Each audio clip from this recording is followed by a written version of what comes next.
Hi, Sarah from the upcoming. A real pleasure to have you here with us. For people who haven't seen The Wedding Banquet yet, what can they expect?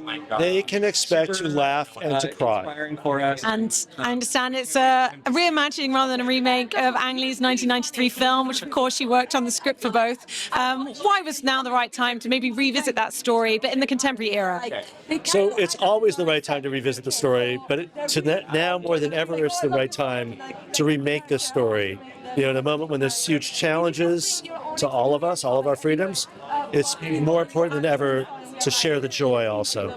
Did it make you reflect on, I guess, the context, the societal expectations and, limitations that we had back then and now? So maybe in some ways we've made progress, but there's plenty of others that perhaps we haven't made as much progress as we should have done. We've come a long way, Yeah, definitely. and they're coming to take all that away from us, all of us. So now's the time to understand how precious this joy is, but it's also time to be joyous too.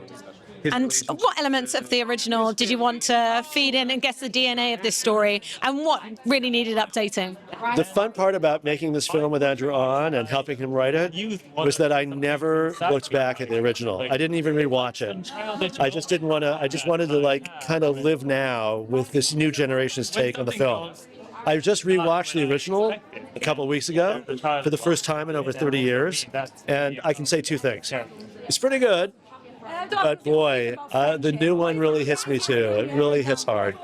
And when it comes to the writing, I mean, there are so many laugh out loud, really witty lines, as well as very kind of earnest, sincere, emotionally resonant moments. They're in perfect balance. Did you have a funniest line? I was thinking of when they're in the house, it's like, get rid of everything gay. Oh no, you look gay.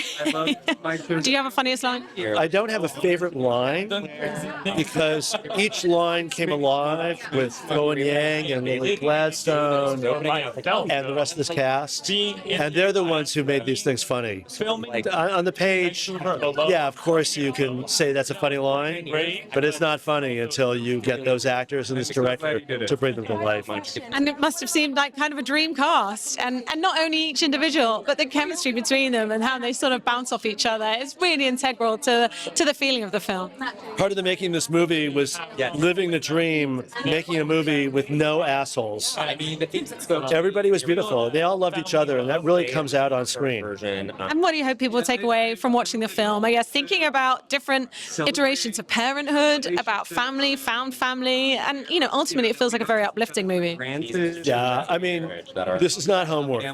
So let's just start with going to see The Wedding Banquet and laughing and crying and laughing and crying and laughing and crying. And believe me, the next morning you'll wake up and start thinking, and that's great.